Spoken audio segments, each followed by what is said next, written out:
Hey Yash, can you hear me? Hey, hi Prashant. I can hear you. Yeah, it's Prakash itself. I'll just change the Oh, name. hi. Bye. Hello, hello. Just Yeah, it looks like I'm not able to turn on my camera. You can let Yeah.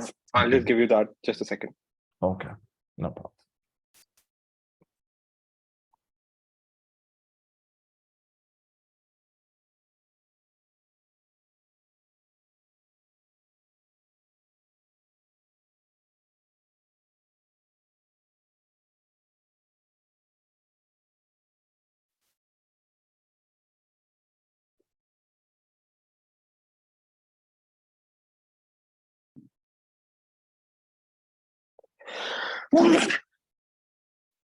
I'm so sorry.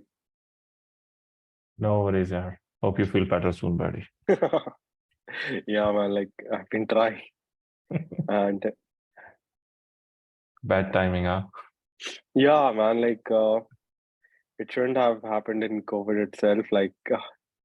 Uh, I wasn't expecting this at all. Believe me, because so many things which are going on with for Dappathon, and like Yeah, it is going a bit crazy on that end, and I find out that I can yo, feel you, man. Happens. yeah. But yeah, Just a second. Yes. yeah.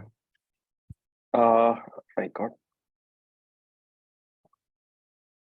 Yeah, can you see me? Yeah, I'll I can see just you. give you the access.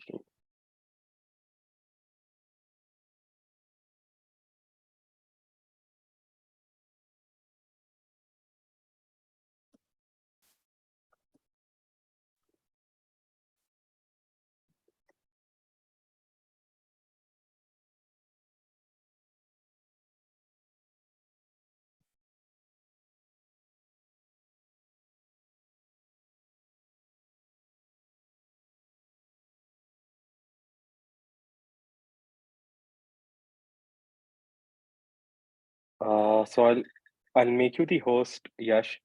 So I would be in this. So once I make you the host, the thing would be that I won't be able to control most of the things like screen sharing and anything at all, Okay. and you would have the control of the whole recording itself. Okay.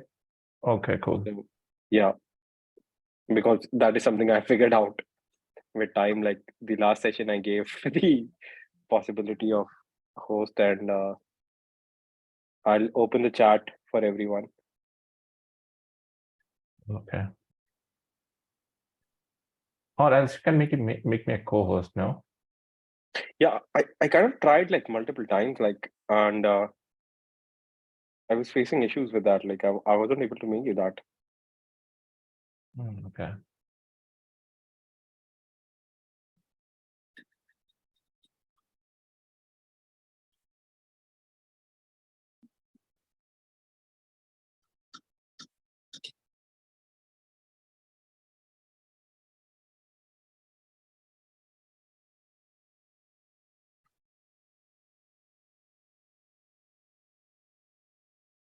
Okay, I've turned on the chat, and because I only get the option to make it like,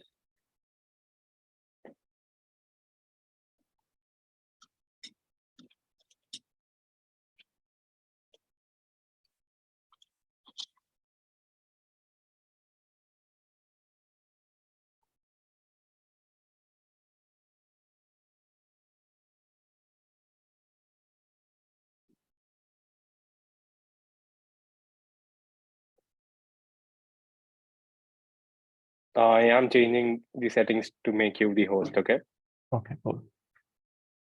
and once I turn off my video, uh, I won't be able to turn it on until you make me the host. That's one of the issues with this. Okay. Okay, so yeah, there you go, man. Okay. Let me try making you host if in case. Okay. Yeah, now you can turn on your video itself. Okay, cool. Now I got option to make you a host as well. Cool. Just give me a minute.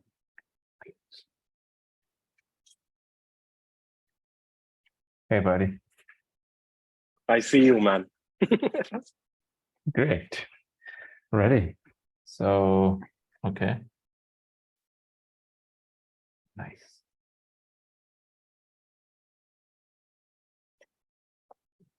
Is it live or are we gonna go live later? So we are right now, like, what are we doing is that we are recording this with participants on it, Okay. and we're going to make it live once, uh, we are going to share the recording with the participants at first. Okay. Okay. So at this time, participants can see us, right? That's the case. Yeah, they can, Okay. like people who have registered for this. Gotcha. Okay. Cool. We can start in the next 3 minutes then. I'm sorry we skipped the whole part where we're gonna do the dry run, but believe me, No man, problem. like No problem. That's totally fine. I think the goal is to like make everyone familiar with the Web3 developer tech stack and how they can work. So I think that's already covered in this. We already talked about that on call, right? yeah, It yeah. won't be much of a thing, but if you think there's something specific, which is something like you need me to put some lights on, well, let me know in the chat, and I will put some more light on that specific thing, right? Because I think that's the second session for Dappathon, so I'm not sure on the first one that what was the actual audience persona, right? So might be I'm Yeah. going a little bit advanced or going from a very beginner. So from that sense, if you have any questions or if you think like, okay, this is something we can put some more lights on that, surely we can go into that, Sure. right? Yeah. And our audience is quite good too. They'll call you out, like, no matter what. Like if they Okay. feel like so the last session went so amazing. Like it went till it went for 2 hours. So we had Amazing. Satyar from TimeSwap, and he was creating an event ticketing app, and he was Okay. like explaining what different contracts are and how different like types of contracts and even types of tokens itself. So it went on very deep. Like I kind of loved the part where he was very much into that. So yeah. Cool. Sounds good. Okay. We'll keep like more time for interaction. That's my goal. Like if participants or the developers have any questions around like how they can start, where to start, resources, right? Because all these things will be like definitely important for the from a beginner perspective. So Yeah. we'll keep like a kind of a more of a time for that. Yep, absolutely.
I'm just gonna put some communication back for like that we are live.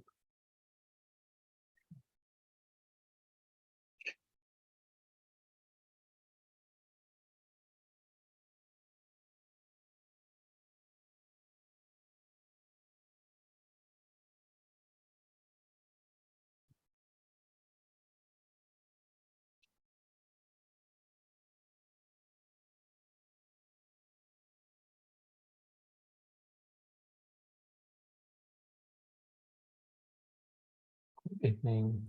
Good evening. Good evening.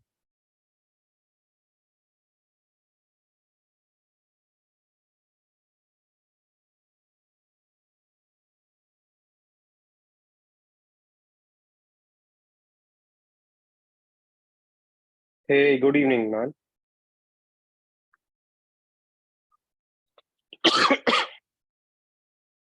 So, if you have joined in, you can put hey in the chat section, or you can put GM in the chat section. Yep. I was telling even Yash when we got getting started before this, like I said that buddy, I'm not gonna be at my best today. Like you have to counterpart with the energy with the crowd. So yeah. So hey guys, glad to have you over here. I'm glad to have you, Yash, to tell you about Web3 Developer Roadmap. And the fun part about roadmaps, if I'll tell you, Yash, like when I was in my college time, so there was a full stack roadmap, and then there was a data science roadmap. So I had these roadmaps on, like, I printed these out, and I Yeah. used to write every package or everything which I learned about some, like, for example, if I learned about Python and then I went to Django and then I went to any other thing. So I used to write on that roadmap on things I have learned so far in that specific segment. And that's how I learned about things. That's great. So I am really looking forward to that. And we're going to start at 9:05. And guys, you have to cover up with my energy today because I'm like a bit under the weather, or let's say like under, not under for long, but yes. And but you have to cover up with the energy. You have to go cray cray on that keyboard and ask Yash so many questions that he would be like, oh yeah, this is a quite kind crowd. So yeah, and just drop a hey or GM or anything which you want to in the chat, and would love to. Like we are glad to have you over here. Like thank you so much for joining in. And people I can just know of: Adish, Anjali, Anubhav, Anusha, Ayush, Devansh, Dhirendra, GVA, Hidayat, Jagannath, Mahindra, Parth, Neha, Vaishnav, Vikash, Vivek. So glad to have you guys over here. Thank you so much for coming in, and thank you so much for joining in to know how to get started with the developer roadmap. And yeah, let's just do this. Okay. So we have T minus 1 minute to launching our Web3 developer roadmap. And for the last session, we're going to showcase the last session as well. So that is something which we are going to push out for the recording, and we'll push out the notes which Siddharth has shared with us, so that your development journey isn't hindered in Dappathon. So yep, That's great. yeah, let's start. Uh, hey, hello guys, welcome to Dappathon Learn, and we have Yash today with us. And Yash is going to tell us about the Web3 Developer Roadmap, because if you just go out and just Google Web3 Developer Roadmap, there are so many things and so many ways which overwhelm us how to get started with this. And in this session, Yash is going to put light forward on like how do you really get started, and how you understand like what path to choose, and in terms of what technology you have been working on. Either you have to go with Solidity, Rust, or whatever you're using to build your dApp. So welcome guys, welcome to the session, and let's get started. Over to you, Yash. Thank you so much, Prakash, for welcoming me and hosting this session, right? For today, definitely more power to you. So yeah, as you mentioned, Prakash, that if you read Google Web3 Developer Roadmap, right? And you were talking about full stack web developer roadmap, front-end developer roadmap. There are so many available for that. And one of the best websites I know for that is roadmap.sh, one of the open source contributor running it from a very long time, right? And he did a tremendous, like he put like a tremendous amount of time and did a great job on all those frameworks, like on those all of those roadmaps. But still one part is missing, that is Web3 developer roadmap. In past few years, the developer activities on Web3 platforms, on the specifically around the Web3 technologies is increasing day by day, right? Recently in one of the State of Crypto Index report, I saw that like more than 55,000 active developers on daily basis, right? So you see that like how many developers are working, but still there's one piece is missing, is that education and that Web3 developer roadmap.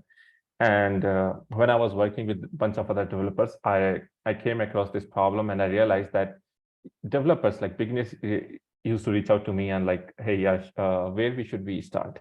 And I was like actually telling them that you can start with this website, you can start with this research, you can start with reading about this stuff. But but I was not having any specific strong roadmap to give to them, right? That which you can follow by your own, on your own pace, and you can be like a Web3 developer. So to solve that problem, I started like building this thing, that Web3 Developer Roadmap by my own. And today we are going to talk about that stuff, definitely. So I'm going to share my screen and let's deep dive into it. Amazing. Okay. Let me know when you can see my screen. Uh-oh. So, cool. Prakash, I think I have to quit and reopen Slack, how that Mac thing works to give that permission. Oh no, I remember this thing. So I'll just claim the host again. Yeah, that's why I'm giving like a heads up. Just give me a minute. And let me make you a host, and I'm joining back. That's really Where's Prakash? Here we go. Prakash. Oh, panelist.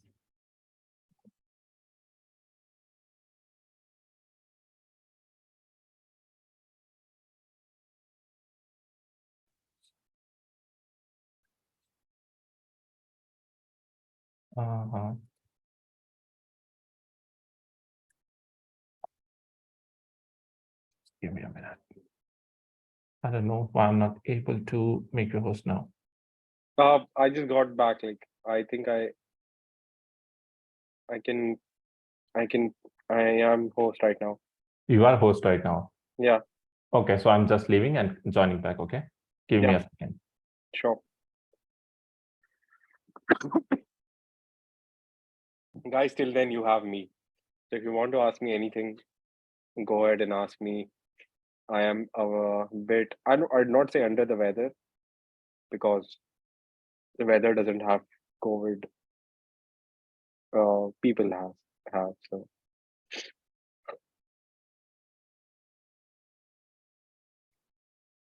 how to become blockchain Balak? Man, now I'm blockchain Palak. I've become a vegetable man. So it's just like still I just go everywhere. I preach one thing, study. I had this thing like kal se pakka padhunga. I had this for a year, and then I really started studying, and things changed after that. So highly recommended. I'm back. Yes, Yash is back. Just a second. Let me make him a panelist. Ta ta ta. Oh, we have one more Yash. We have Yash Pathak as well. Oh, we share the same. Okay, can you hear me? Yeah. Okay. Made you the host as well. Okay.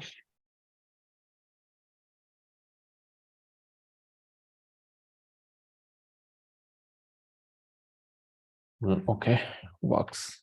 Perfect. Let me start sharing my screen and give me confirmation once you can see my screen. Okay.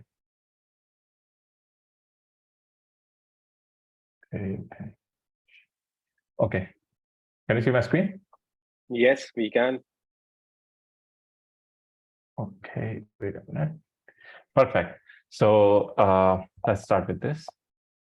So GM everyone, or everyone who's here, hi, and GM to everyone, I'm Yash, and I work as a developer relations lead at Figment, and also work on the technical support engineers as a senior technical support engineer as well, right?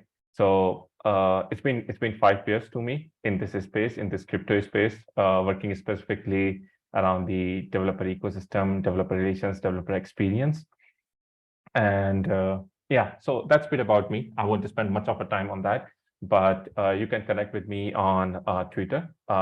You can see my Twitter handle and my GitHub handle on your screens.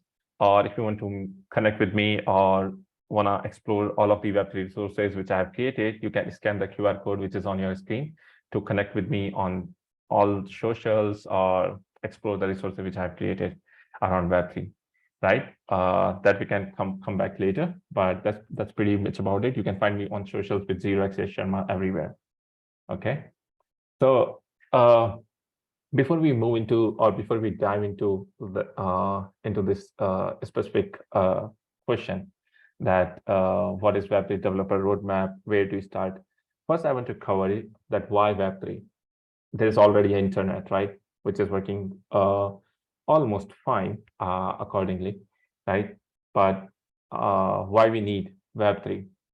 So basically, in simple terms, or in a layman language, the internet which we are using today, basically the Web2, the internet which we are using today is broken by its design, which means that it's centralized. In past 2 decades, internet, this Web2 thing, this internet revolutionized this industry and evolved from from nowhere to very complex system, right? Now you can actually talk to a person sitting in a different continent right from here in just few clicks, right? Everything is possible, but in these last 2 decades, big MNCs like some of the companies, they are actually trying to centralize it, and it's actually right now it's centralized with no privacy and no ownership. So basically, right now you don't have privacy on your own content, on your own systems. You don't have ownership of your own created content, pictures, or everything. Everything is centralized, and this is just because of the monopoly of some of the big companies, which are centralizing all this data. So to overcome this problem, we need Web3, which is decentralized, permissionless, trustless, immutable, and which supports native payments, right? Decentralized, which means that there is no one single central authority to handle this thing, right? Like no one can shut down the servers and say, hey, we are done. If you wanna use our services, pay us this much amount of money. Not like that. It should be decentralized. No government, no power in the hands of the government, or right? It should be like borderless, permissionless. To use it, we don't need anyone's permission, right? We can just connect our wallet and we can start using it. Permissionless, right? We need like which gives us like a more power in our hands, where we can actually own a piece of internet. Trustless, where, for example, like when we want to send payments, like from India to US, we need to trust on several intermediary banks or other third parties to make sure that, okay, our payment will be delivered on time and at the right place, right? And that's actually like everything is running on trust. We need a trustless system, right? Where we just use a wallet address, transfer money, and that's it. We don't need like these intermediaries and these banks in between, right? Which are running with their own monopolies. Immutable, right? Which is like once you have put some data on the chain, like once you have created something, it can't be go back and updated just to or it can't be tempered, basically, right? So that's immutable. And support of native payments, basically. Like we can't use Indian national currency or Indian national rupees in US, or US dollars can't be used in India for trading or like for purchasing something. But we need but with Web3, it's possible. Like there's a one currency, one crypto for one specific chain, and you can use it everywhere in the world without exchanging it into its local currency or something, right? It's widely acceptable. So we need this kind of internet, right? So that's the reason why we need actually Web3. Coming back to the limitations, we are early, no doubt in that, right? It's still evolving. There are a bunch of things which are improving. There's a bunch of things which still need to be bring into the consideration from different points. Maybe from government point of view, from user point of view, from developer point of view, there are a bunch of things which still need to become into the consideration to improve the overall user experience. But some of the Web3 limitations which we have as accessibility, scalability, centralized infrastructure. Now you're wondering that I just said that it's decentralized, but I'm talking about centralized infrastructure here. That's one of the issue, that we are still dependent on some of the Web2 running computing powered systems to run the blockchains, right? So it's still somewhere running on a centralized infrastructure. So we need we need a decentralized infrastructure, decentralized computing, right? In detail, we are going to talk about it later in this session, but that's one of the reason: user experience, cost, and education.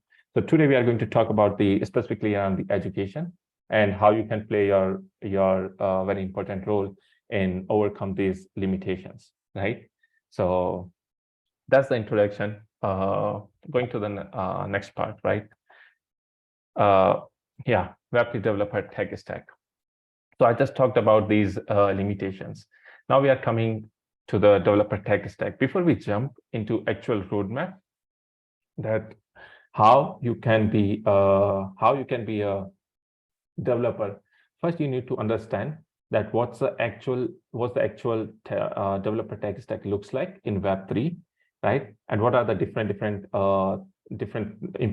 not all but very important pieces of this puzzle which you need to learn or put them together to build a one amazing application or dApp, right? So definitely in this Dappathon, you are going to build a bunch of dApps, definitely. So we are going to cover up all those different parts of that. So first thing, if you look at the Web2, the first layer is you must have read about this TCP and HTTP protocol, right? Similarly, in Web3, we have a protocol at the base layer, right? Which you can see here on your screen. That is layer 0, layer 1, layer 2. So what this protocol layer is? Protocol layer is the base layer of the infrastructure of the Web3.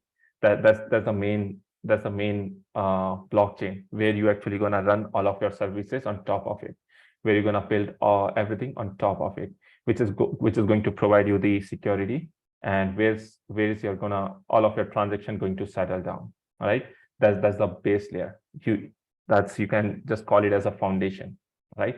So there are different protocols. There are like hundreds of protocols available, but how we actually divide them in different categories. So first we're going to talk about is the layer 0.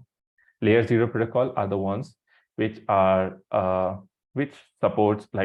allow developers to build blockchains on top of it. It's like a base layer, and you can build other blockchains on top of it, or these layer 0 protocols actually works as a communication protocol or as a base layer to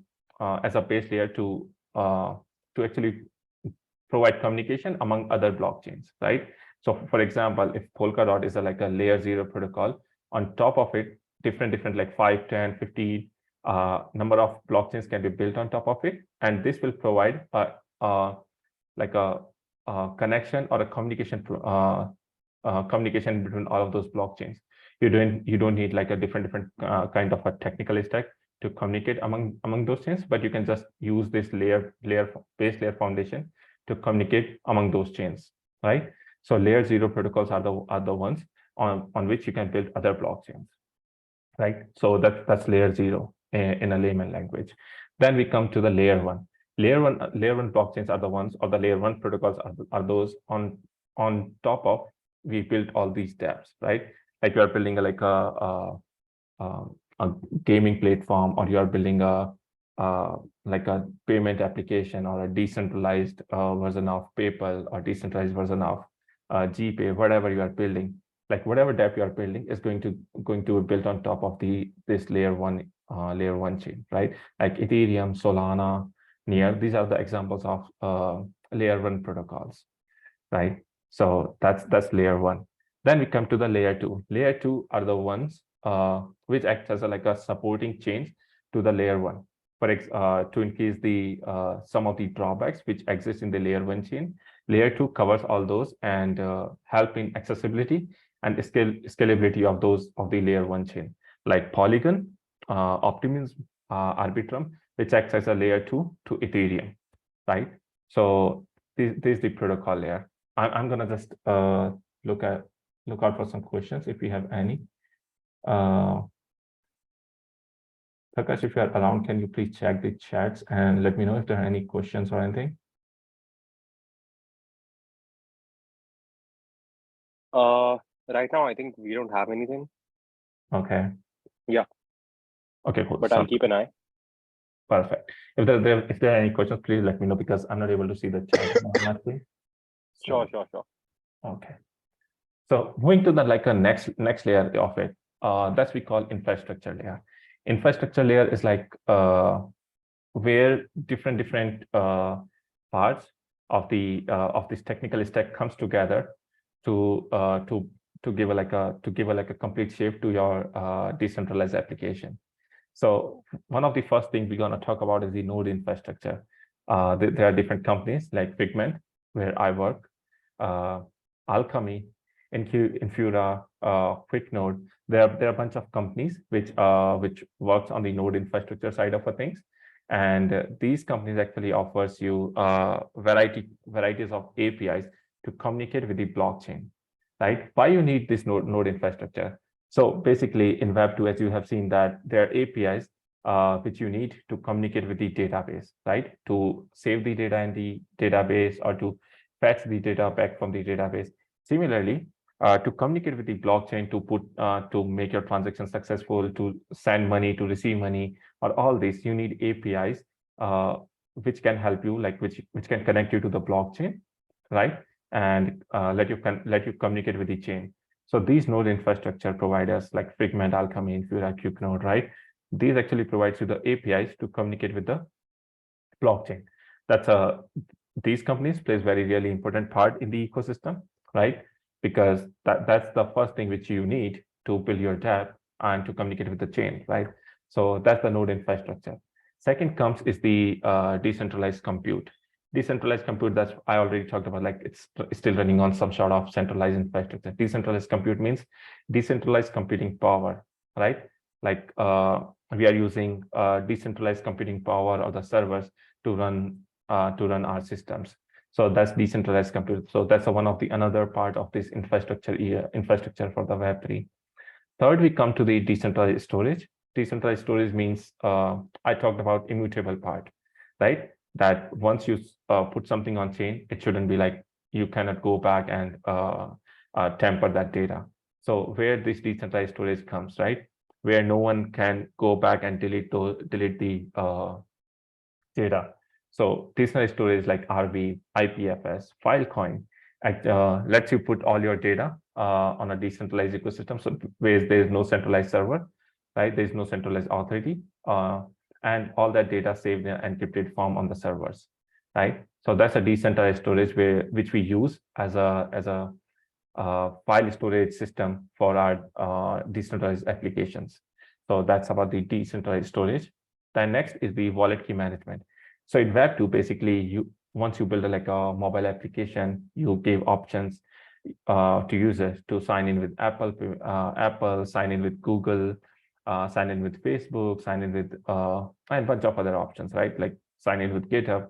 But in Web3, we don't do that. We just use like wallet, our wallet keys to log in or connect to the websites, right? So wallet key management is basically like your identity cannot be revealed on the on the system.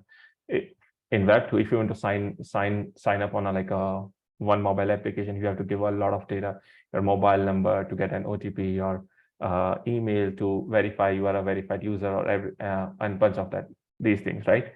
But in case of Web3, you just need to set up your MetaMask or your Wallet Connect wallet, and MetaMask wallet or Coinbase wallet. You can just hit the connect button, and it will let you in. And your identity on chain is just that your address is your own it's your identity, right? You don't need to provide like your email and bunch of other data, which is not required at all. So wallet key and management, we have this another layer which let you connect to the chain and provide you other different options, right? Another one comes with the identity. So for example, like some of these sites, like where you want to keep your user logged in, and where your specific addresses need to be linked to the can be linked to one specific identity, like ENS, for example. Like my wallet address should be known with my name, right? So I can link my wallet address with one specific name, like for example, Yash 1234567 .eth, something like that, right? So I can do that. So that's where the identity protocol comes in, like lit protocol, ENS, unstoppable domains, which allows you to like get yourself an identity, on-chain identity, and manage user logins and bunch of other stuff, right? So that's where the identity things comes in. Another one is the oracles. Oracles are like from where you get the like a real-time data to serve in these smart contracts. Like for example, the stock market, like the crypto market data, weather data, whatever, like different kinds of data are served by these oracles, right? And you can use that data. That data is like these are the like kind of example of the off-chain data protocols. So all this data is actually can be fetched from these oracles and can be used in smart contracts to use in your decentralized applications. For example, if you are building like a decentralized exchange and you need like a real-time market data for all the cryptocurrencies, then you can use Chainlink or Pith to get all that real-time data to measure like what's the volatility of the different prices of the cryptocurrencies and all. So you can use these oracles. So some of the examples for oracles is like Chainlink, Pith, and I think Band protocol as well. For identity, I already mentioned lit protocol, ENS. Moving to the next layer of this, we need developer tools. So that's about the infrastructure and protocol layer. But to build all this stuff, you need developer tools, right? Where you can actually write all your code, which let you connect to the MetaMask, ENS, get the data from Chainlink, and deploying it to the like getting all that data, like fetching and saving that data to Arweave or IPFS. So all these things comes under the developer tools, where you like write your own smart contracts. So first and one of the most important thing in the developer tools is frameworks and IDEs, right? Integrated developer environments, right? So Truffle, Hardhat, Radical, these are some of the examples of the frameworks and IDEs which you use to test, deploy, or debug your smart contracts, right? So Truffle and Hardhat are specifically like for on side of the Ethereum, and where you can like write a smart contract in Solidity and you can test and deploy your smart contracts. Radical is like decentralized GitHub, where you can actually deploy your code on a decentralized GitHub kind of a thing, right? So these are some of the developer tools under the frameworks and IDE. Another thing which you need is libraries like Web3.js or Ether.js, which let you communicate with the deployed smart contracts or the chain to fetch some specific data from the chain. So these libraries which let you communicate with these smart contracts, right?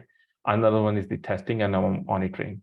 So once you deploy a smart contract, like before and after you deploy a smart contract, you need to keep test and keep monitoring your smart contract, where these other developer tools, Block Native, Tenderly, and bunch of others comes in place to keep a sharp eye on what's all happening on your smart contract side of thing, right?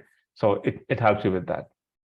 Another one is the security and audit, like FOLTA, because security is one of the major and most concerned part about the smart contracts, because there is no chance of mistake when you are working on the smart contract and when you are deploying it on chain. So you need to be very careful that what you are writing and what you are deploying. So in this case, FOLTA and I believe OpenZeppelin.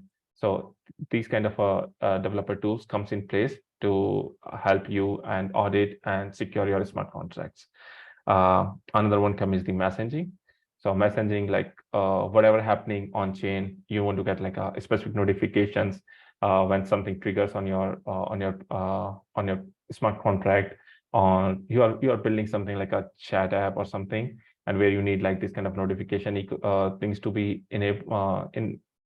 integrate. Then these messaging protocols like push, which used to be called as EPNS earlier. So push and notify, these kind of protocols comes in place. Another one is the indexing and query. Once you deploy all your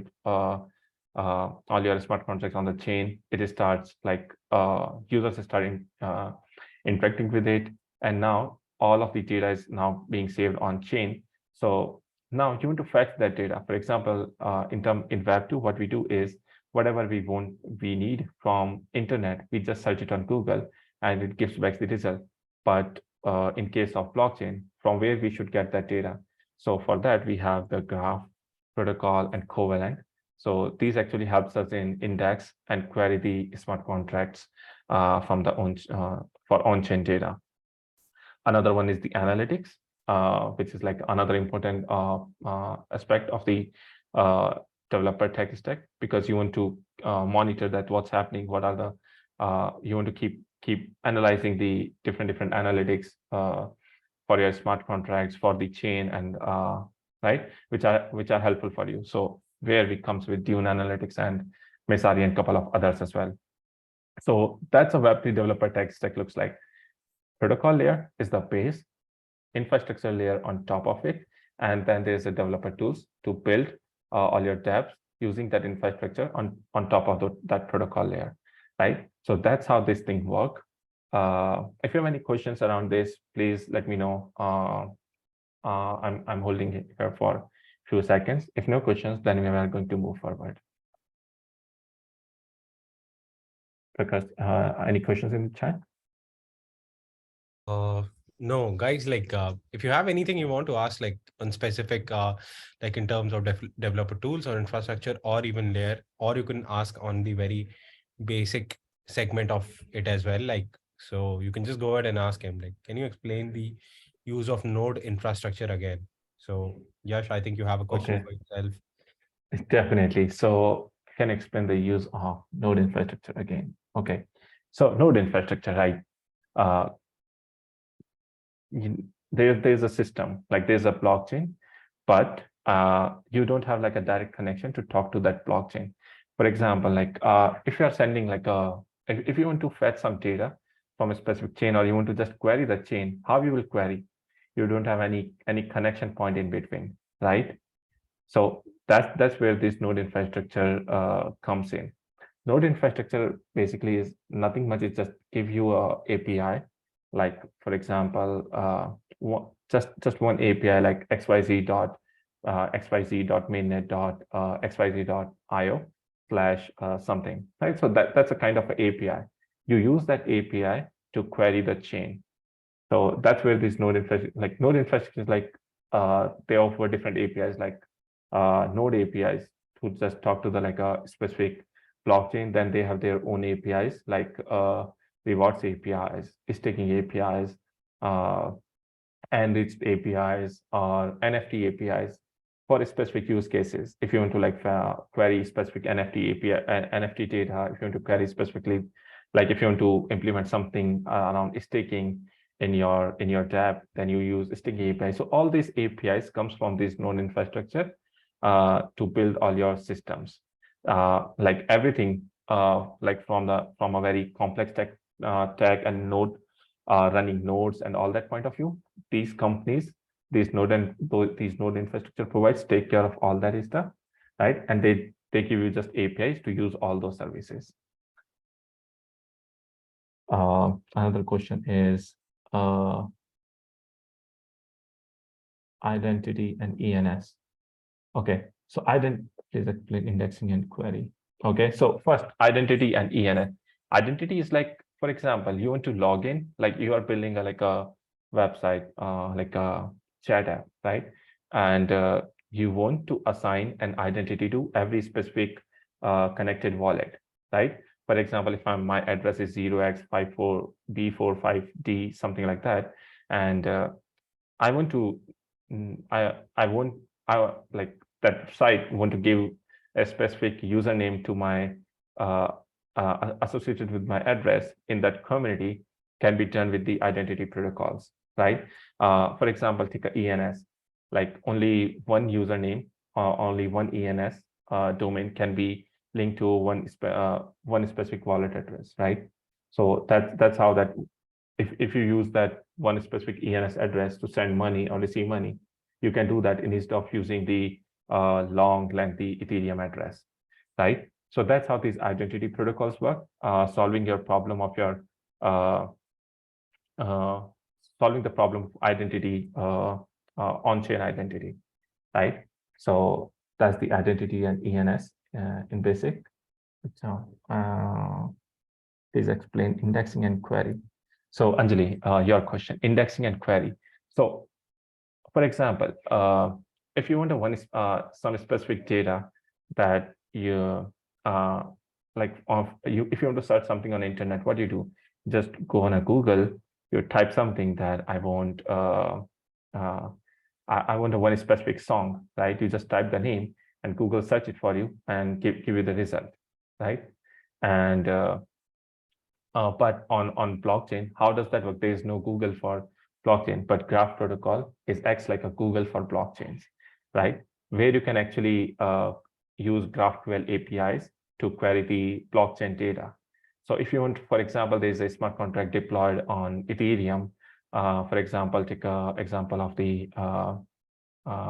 one of the NFTs, NFT smart contract, which deployed on Ethereum. And now you want to get a data of all from that smart contract, that what is the highest NFT sold out from that specific NFT collection, or was the lowest price or the highest price, how many total NFTs has been sold till now. So all that data you can query using the Graph or Covalence APIs or GraphQL APIs from on-chain. So that's how indexing and query works.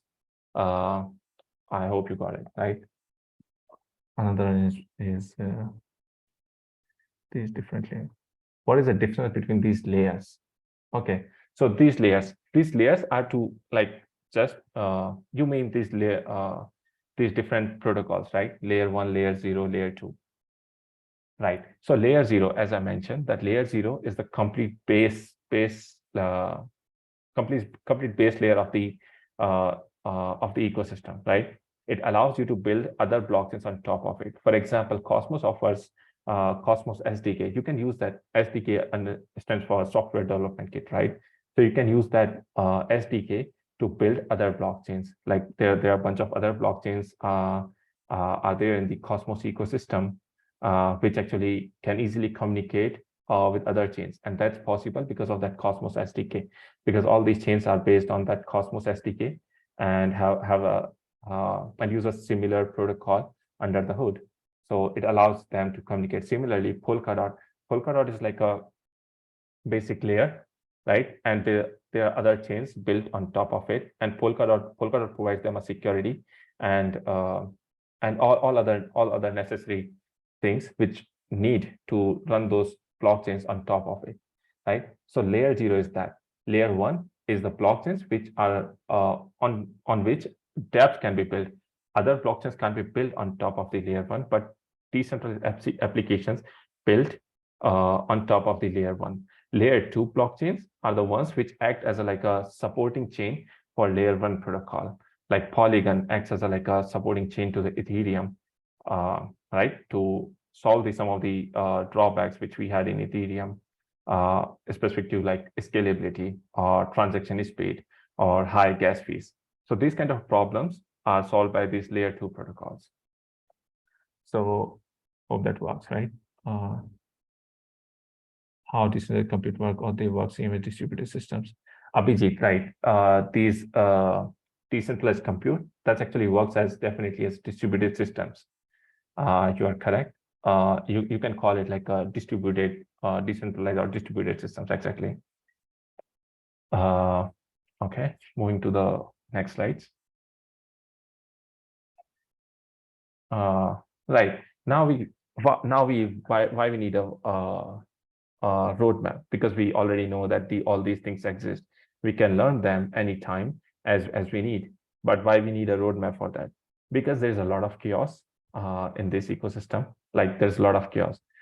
Chaos, it means that if you go on Twitter, everyone is talking about different, like with different resources. They say like follow this to be a Web3 developer, earn 100K, make 100K in 6 months, learn this. There's a lot of chaos. We need a simplified, dedicated roadmap, a step-by-step process, which can lead you to learn Web3 in proper manner, in a simplified manner, and which can actually lead you to work in Web3 as a developer. right? So that's why we need this roadmap to make your life easy and follow that roadmap so you don't miss important aspects of the Web3 and just don't jump in the chaos and start building anything, but you learn them in proper manner. That's why we need a dedicated roadmap. So how that roadmap looks like. So basically, I'm going to switch from this to Figma to show you the roadmap.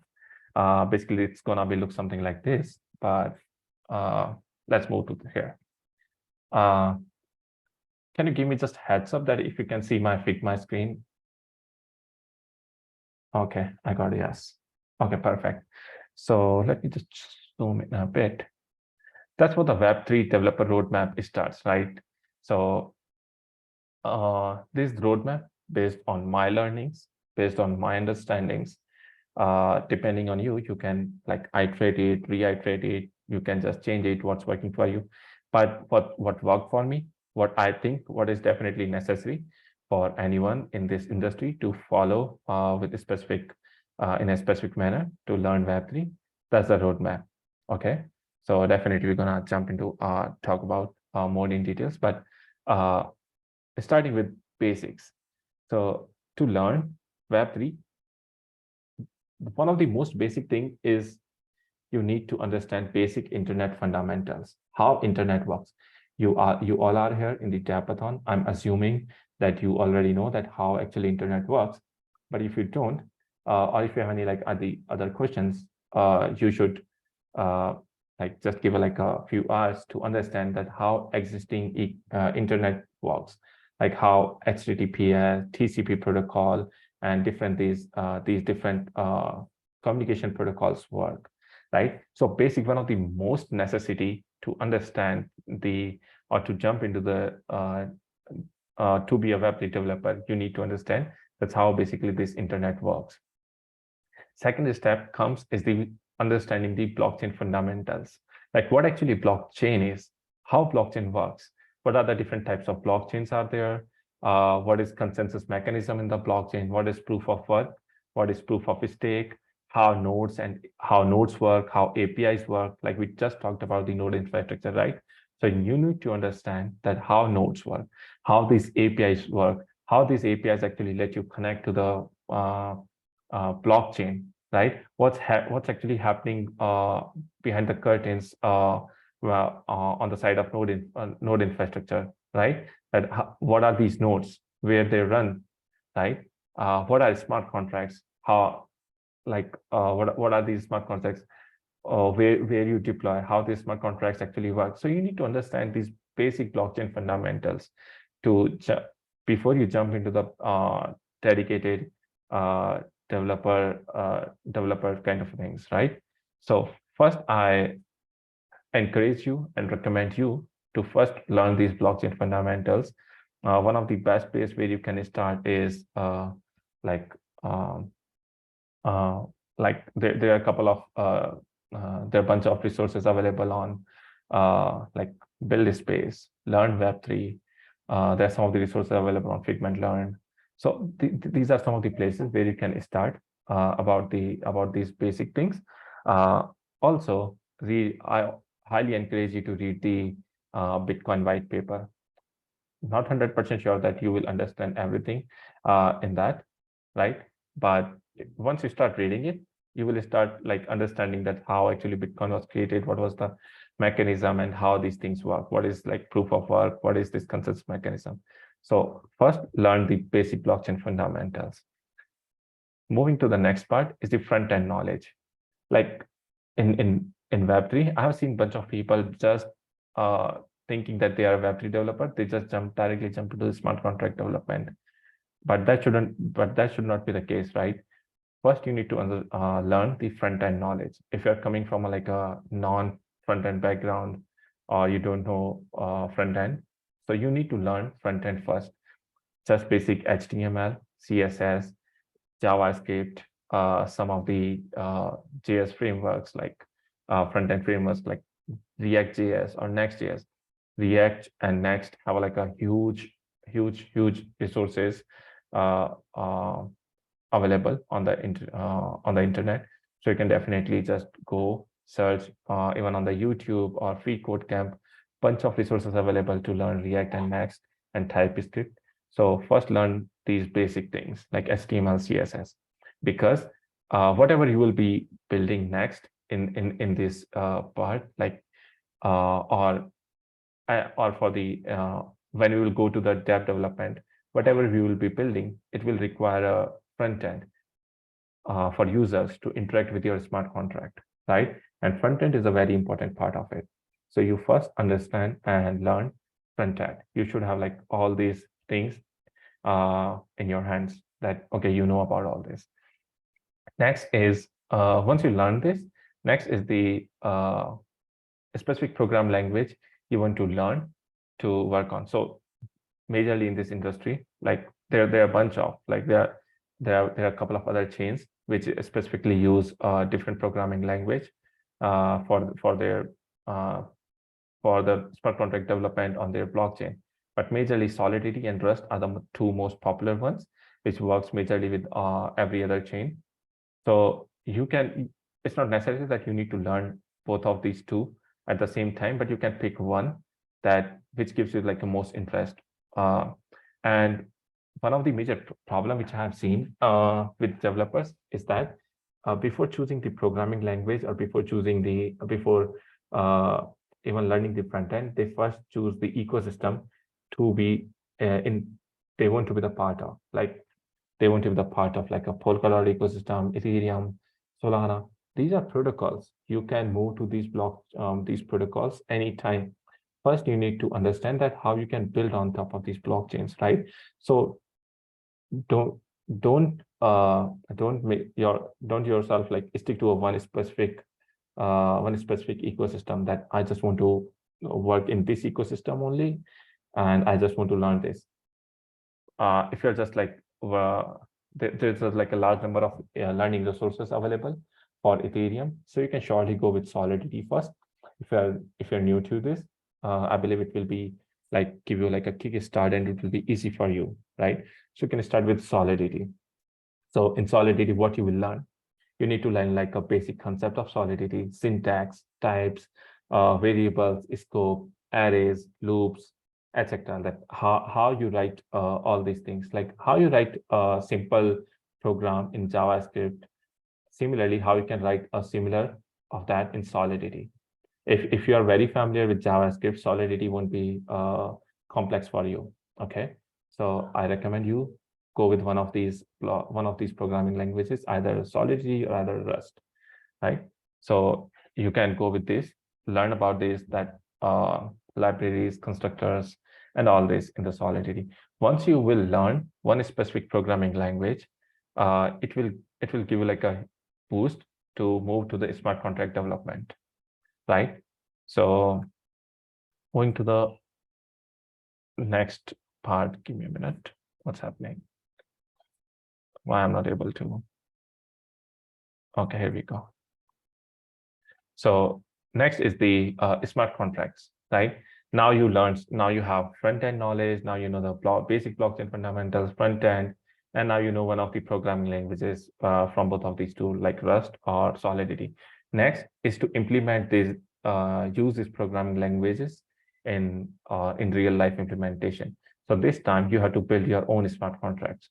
So before that, you need to understand that basics of smart contracts, that what are actually smart contracts are, how they works, what is the smart contracts life cycle is, what are the smart contract best practices, smart contract standards, some of the loopholes, compiling, testing, and deploying smart contracts, right?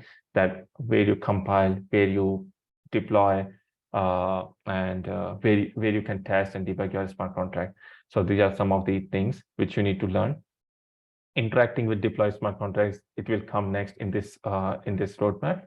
But you need to basically understand all these different parts of the smart contract development, and using your expertise on the programming language, you should start writing your own smart contracts. You can even use existing smart contracts, like you can use OpenZeppelin and a couple of others, pre-deployed or pre-existing smart contracts, to understand them, just break them and understand. One of the best platform which I can tell you about learning the smart contracts and Solidity is Crypto Zombies, right? So if you go to Crypto Zombies, it will like take you like from level 0 to level 1 on Solidity and building your own smart contracts, right? So that's the path for you. So that's how you learn smart contract development. Build your own smart contracts, read existing smart contract, read different kind of smart contract, like there are a bunch of example or dummy smart contracts available, which you can read to enhance your knowledge. There are smart contracts around DAOs, there are smart contracts around decentralized exchanges, decentralized mobile, decentralized chatting applications, and bunch of. So go read those smart contracts and see what specific function is working for what and how they are written and what can be improved and how you can write one. So that's how you learn the smart contract. Once you cover this this topmost part of this roadmap, next step is for that dApp development, where the actual journey of the all existing, like all the developer tools which we discussed earlier in this series will comes in use, right? You will start interacting with those specific developer tools. So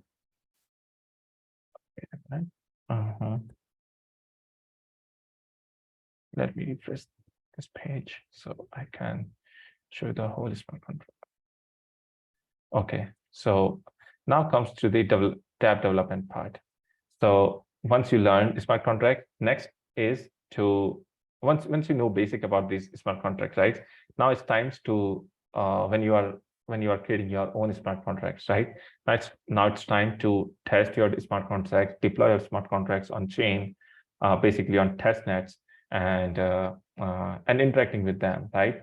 Debugging them, testing them. Where we have this whole part coming called frameworks and IDs. We talked about it in developer tools earlier in this series. I'm going to talk about it specifically here. So there are a bunch of frameworks and IDs available, like Remix, Brownie, Foundry, Hardhat, OpenZeppelin, and Truffle.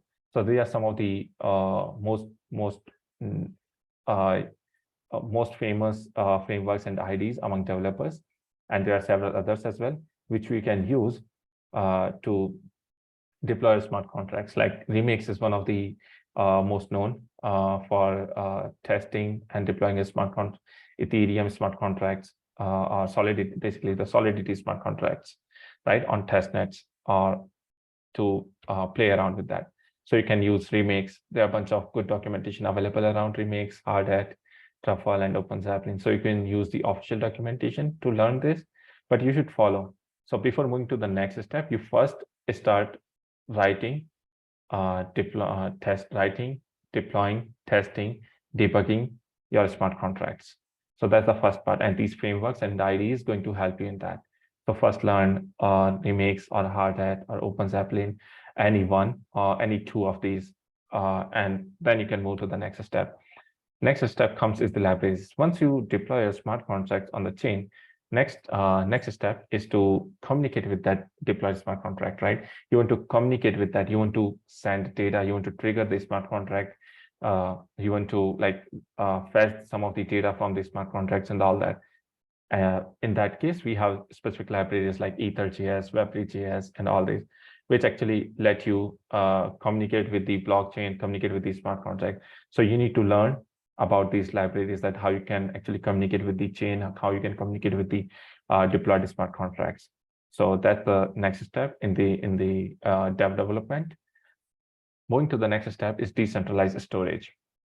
So once you deploy it, once you start interacting with it, next step is to go a little bit more advanced level, where you actually integrate decentralized storage in your decentralized applications, where you are actually using a smart contract, as well as where you are storing all your content on decentralized storage like IPFS, Filecoin, RV, or others, right? So you can use these decentralized storage, like just treat them as like a decentralized server or a drive or a database, which is decentralized, and you are actually saving all your data on that database, and you are fetching all that data. So you are using this decentralized storage system to for everything related to storage you need in your decentralized application. So once you learn that decentralized storage and how you can work on that, definitely Prakash can tell you more about, because as he's working with Esperon protocol, he's having like a great experience with all this stuff as well. So moving to the next step is the off-chain data protocol.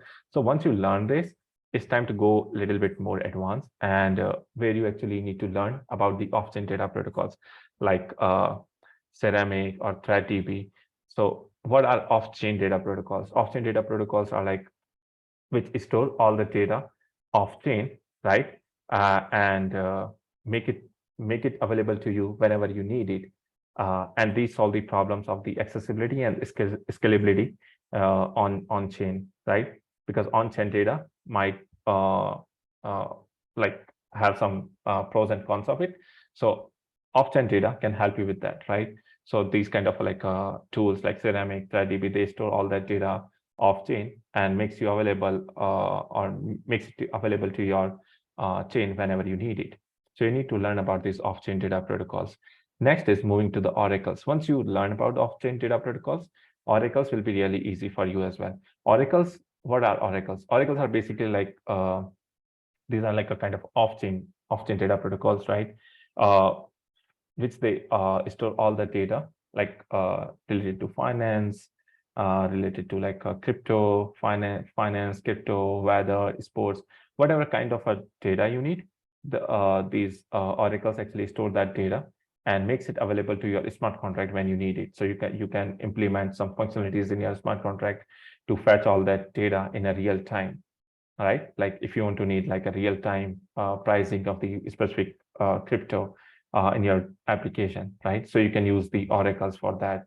If you want like implement trading in your app, you can use oracles for all that. Once you done with the oracles, next is, because you have deployed a smart contract, you have deployed, you are using decentralized storage now, you have your oracles, you are communicating with your smart contract, and right now it's time to index your data, right? Like we already talked about indexing and querying earlier in the developer tools.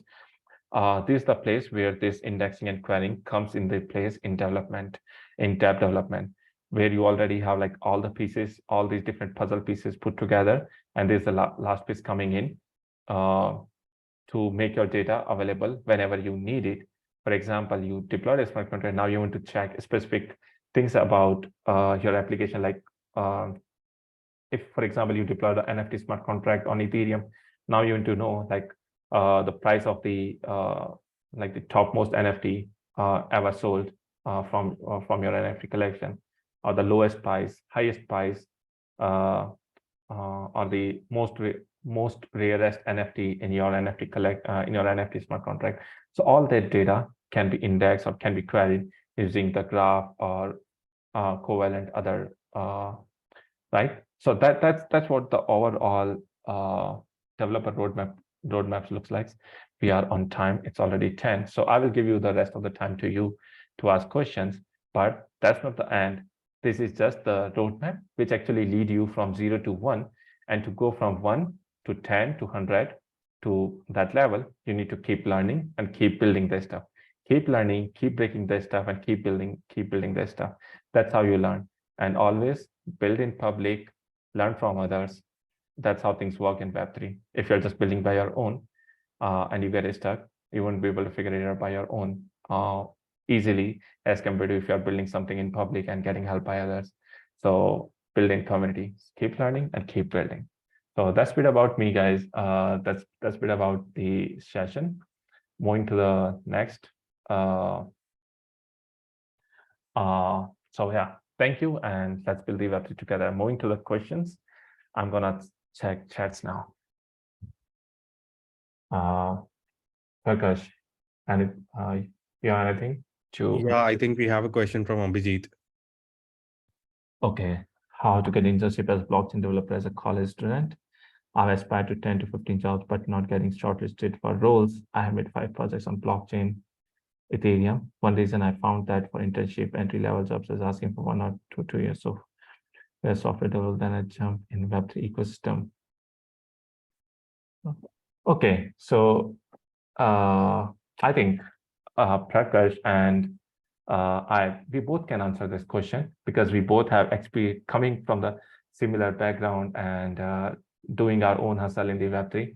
So I will start. So how you can get an internship? So Abhijit, one of the most beautiful part about Web3 ecosystem is that you don't need to be like go on a full time. You can start with just some contribution into the ecosystem. For example, you're talking about Ethereum, so definitely Ethereum or Polygon, Ethereum, Polygon, Optimism, Arbitrum. These are some of the ecosystem where you can start looking around some of the opportunities where you can contribute with your knowledge, right? And once you start contributing, right, you will start getting these kind of opportunities by your own. These college, like as a college student, I got my first job as a college student as well, just because of the contribution, right? And what helped me? That's what I'm saying is the same thing. It's the same thing which actually helped me back in my college, like contributing to the ecosystem. The more you contribute, there are more chances that you will come across or someone will reach out to you by themselves for with a opportunity, right? And most of these ecosystem don't even require you to have a 1 or 2 year of software developer experience. You can just looking around and you can build your own, and you can make some good money, and you will learn you will learn a lot in the ecosystem. Prakash, do you have a take on that? Yeah, I'll be very honest, there is one thing that you can do is that you can start with contributing to any segment of protocol or any chain or anything you feel that you can contribute to, and you would have more visibility in that specific code or in that specific hiring itself. Once you start contributing, you can start with open source. I'm so sorry. Yeah. There's So another. Yeah, go ahead. yeah, that is one of the most important thing, that you can start contributing and then you can easily get onto any protocol or segment you want to. Exactly. So contribution is the key, specifically in the Web3 ecosystem, right?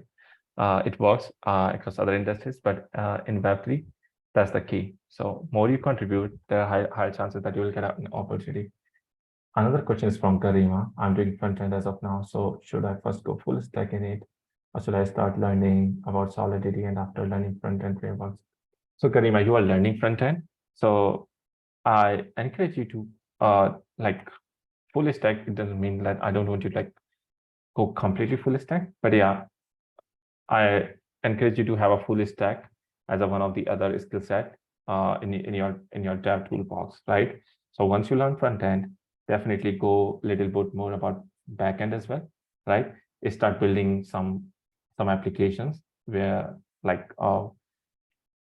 your full stack developer knowledge, start building applications. Once you start building that, then you can move to the other Solidity and other stuff to learn more about the dev development.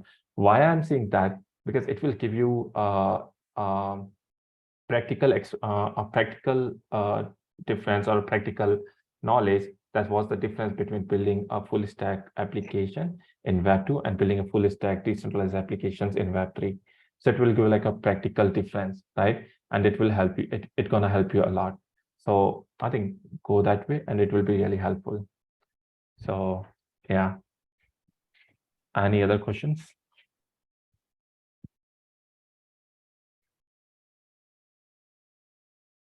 What is diamond contract? Abhijit, I haven't heard about this specifically. Maybe there's some other term used for it, so I'm not pretty much sure. But surely we can connect on socials. And if you can hit me up on my socials, and then once I will get a read more about it, I will surely get back to you. Narendra, there is so much to read, and learned when it comes to learning protocol using some networks. So how we don't know what to read and what not to read. Narrate. That's why we have that roadmap, right? Right here. That what you need to learn, right? Specifically. So there's I agree. There's a lot of chaos. There's a lot of data to consume. There's a lot of resources to consume.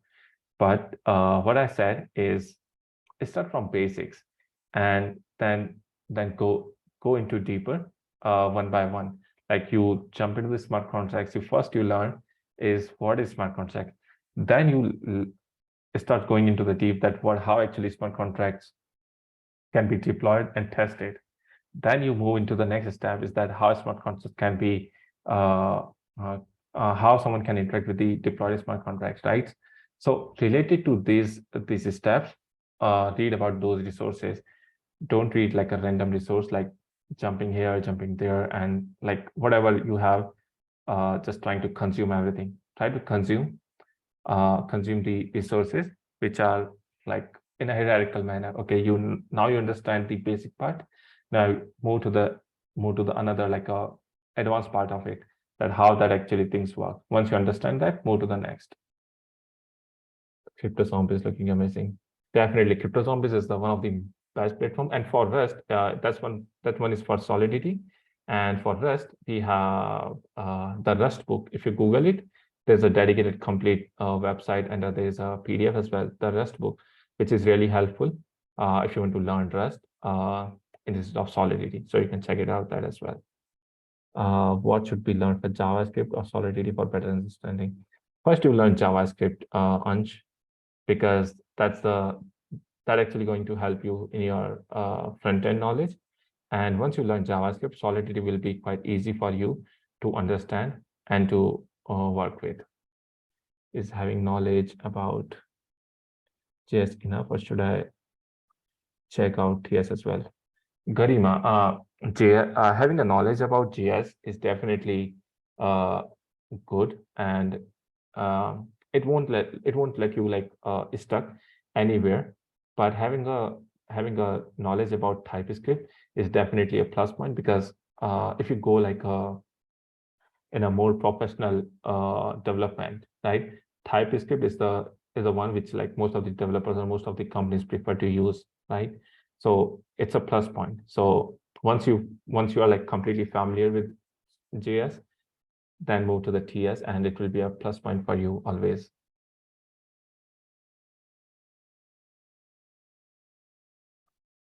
Okay.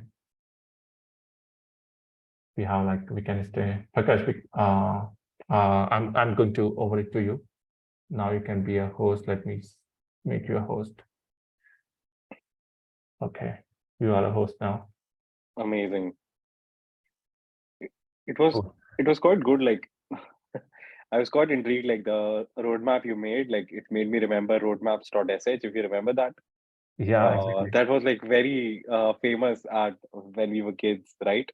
Exactly. And you were very specific into making people understand what to follow next, because this is one of the biggest problems I've seen. Like people don't know, like okay, now we did create a contract, now how do we store it, or how do we go after that, or like amazing. Thank you so much, Yash. Like honestly, very heart to heart conversation you have had with people, and you followed them through, and believe me, like this is something which is very much required for people to understand that, like if they are starting with like people come and ask me, like we are starting with C++, and then we did learn Solidity, then we are creating a Node.js server, and then we are doing 10 other things. Like, is it the right way? Like, thank you so much, Yash, for helping us throughout, and loved it. Like Yash, just switch it to everyone and let everyone know that everybody was so amazing. Thank you so much, GVA, Garima,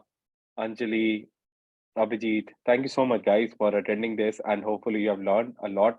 And we are thankful to Yash, and would love to have Yash visit us on our Discord channel as well, when to see like what you are building in Dappathon, like what you are really doing with Dappathon itself. So thank you so much, Yash again.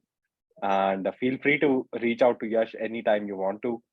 Like I am saying that, but yeah, he would reply at his comfort itself. So Yeah, yeah, thank you so much, definitely. man. Thank you so much, Prakash and the team behind the whole this Dappathon thing for having me here. And it's actually I'm pretty happy with all the interaction I had with you folks, like these questions. And I also learned something new that called diamond contract. Yeah, exactly. I was just gonna go Google that Yeah, after. Abhijit mentioned it. So I didn't know about Yeah. diamond contract. So I'm actually learning from this session as well. So I'm gonna go and read about that later on this session. But thanks for having me, and it was glad talking to you, everyone.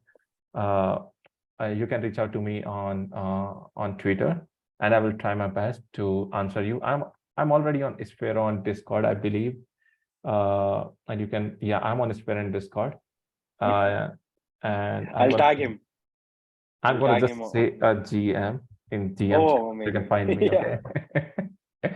Cool, guys. Thank you so much, Prakash, and looking forward to some amazing participants and amazing dApps building in the Dappathon. Absolutely. Thank you so much, Yash. Thank you so much, Yash, for being here. Thank And you so see much. you, man. See you when I see you. Perfect. Bye bye. Have a great day, guys. Bye. Take care, Bye. guys. Have a good one. Take care. Bye.